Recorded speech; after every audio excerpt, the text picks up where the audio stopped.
Salut à tous, ici Max de One Month One Ride. On se retrouve aujourd'hui avec un nouveau tuto méca, le changement des plaquettes de frein sur la Super Ténéré. Donc c'est l'une des opérations les plus simples sur cette bécane. Dans un premier temps, je vais vous montrer le matériel dont on va avoir besoin.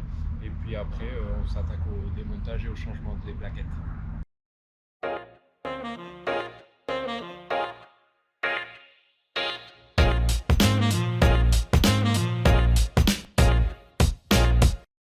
Pour changer ces plaquettes, on a les plaquettes EBC ici avec une référence FA319-2HH. Ensuite, on va avoir besoin d'une seule clé, une clé de 12. Donc j'ai ma clé à cliquer ici avec une petite extension.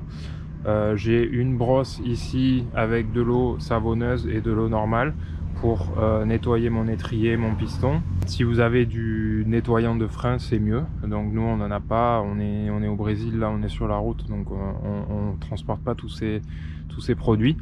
Et puis un petit peu de graisse et une pince, et puis des gants si vous voulez travailler avec des gants, et un chiffon.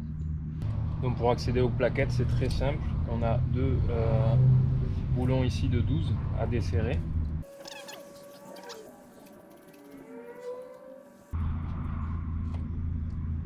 Un premier boulon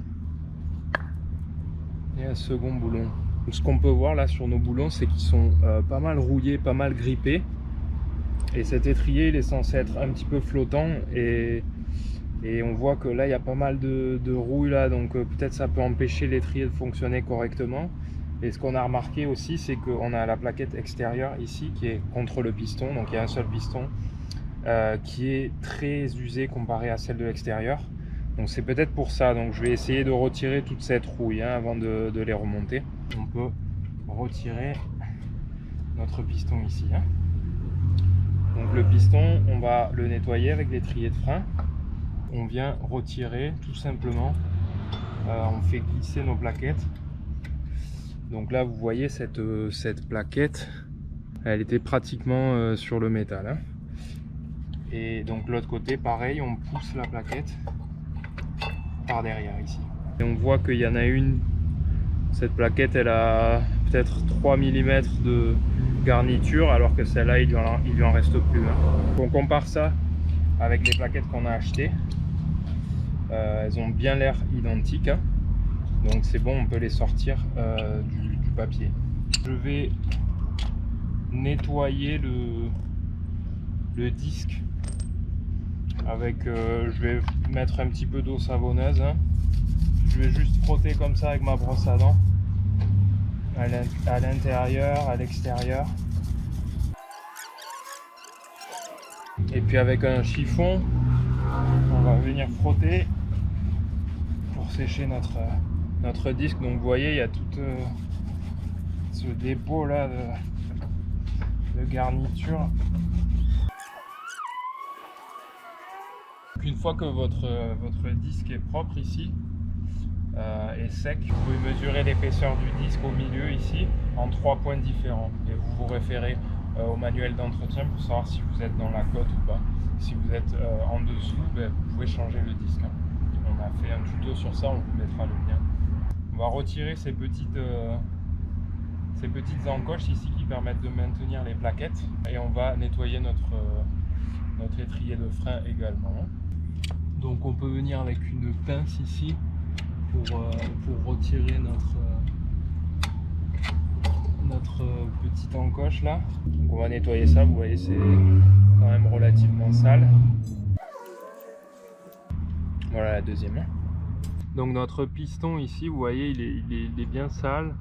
Donc l'idée c'est de le nettoyer avec la brosse à dents et le savon, et de réussir à récupérer cette couleur un peu argentée là, pour être sûr que le piston il va bien coulisser dans le système. Si vous avez du nettoyant de frein, c'est le moment de l'utiliser aussi. Et si vous avez des petits points de rouille, vous pouvez utiliser du papier à poncer de très fin grain, style 1500 ou 2000, pour pas rayer le piston, mais pour quand même pouvoir venir enlever la rouille.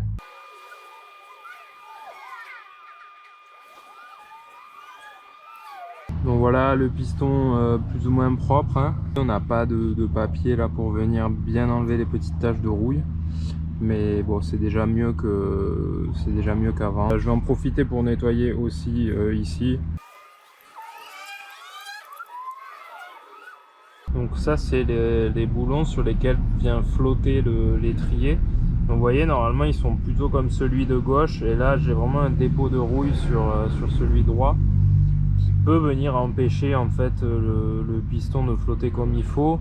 Et peut-être que c'est pour ça aussi qu'on a un côté qui est beaucoup plus usé que l'autre, parce que le piston il flotte pas bien, et la répartition de la pression là sur les deux plaquettes elle est pas idéale. Donc je vais venir avec un couteau et je vais gratter toute cette rouille là, et puis après on lubrifiera comme il faut, hein.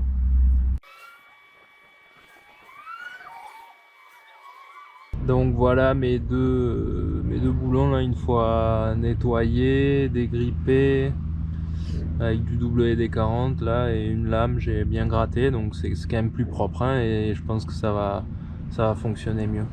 Mes petites cales là que j'ai nettoyées. Donc là pour replacer la cale avec l'encoche ici pour permettre au disque de passer, et on a juste à venir pressionner, hein, et ça doit rentrer tout seul, hein, comme ça. Plaquette neuve. Donc en général, si vous avez de la toile emery, donc du papier abrasif pour métaux, vous pouvez passer un petit coup de papier abrasif pour retirer la première couche. Là parfois il y a une espèce de couche un peu plastifiée. Pour installer les nouvelles plaquettes, il suffit de venir les glisser dans leur encoche, hein. Hop, donc là l'arrière, et ici dans l'encoche devant. Donc pour repousser le piston, vous pouvez utiliser comme un petit étau là que vous venez appuyer sur cette partie là. Si vous n'avez pas d'étau, dévissez le bouchon un petit peu là de mon maître cylindre du frein arrière pour permettre au liquide de remonter, hein. Le niveau du liquide il change pas dans le système, c'est simplement votre usure de plaquette qui fait que le niveau du liquide descend. Donc normalement vous n'avez pas besoin de rajouter ou d'enlever de liquide, hein.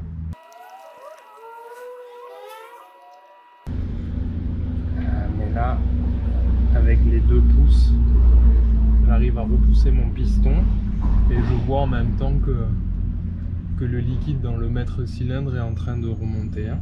Le piston dans cette position là, ça devrait suffire pour rentrer dans l'étrier ici. Et vous voyez le niveau du liquide de frein, je sais pas si vous le voyez, mais il est sur le signe upper, hein, donc niveau maximum. Donc je fais attention que ces petits soufflets en plastique là, je les coince pas, et je viens abaisser mon étrier ici, hein, dans sa position. Je graisse bien parce que je sais que c'est là que ça avait rouillé, hein. Donc donc ça doit rentrer dans le petit soufflet, hein. Et puis le deuxième ici, hein.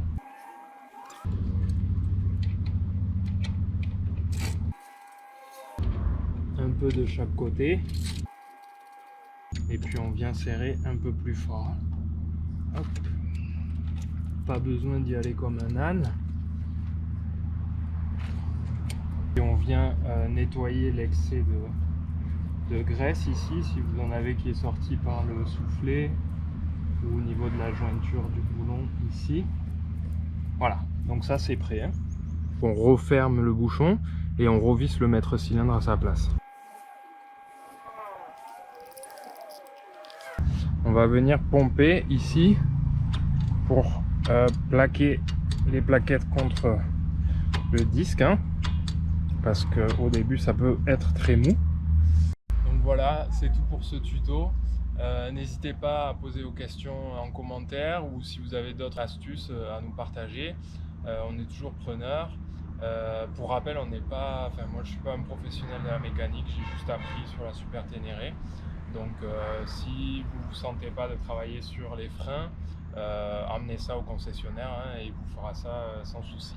Donc là on va devoir juste roder nos plaquettes. Donc ce qu'on va faire, c'est probablement une dizaine de fois, donc faire les freins avec des vitesses un petit peu croissantes. Donc au début vous roulez à 20, hop, vous freinez sur le frein arrière, puis vous relâchez, Et puis ensuite vous incrémentez un peu la vitesse et à chaque fois vous mettez des petits coups de frein. Les plaquettes elles vont pas freiner correctement probablement avant 150 km, donc allez-y tranquille, hein. Et puis voilà, c'est tout. On vous retrouve bientôt pour un nouveau tuto méca. Salut.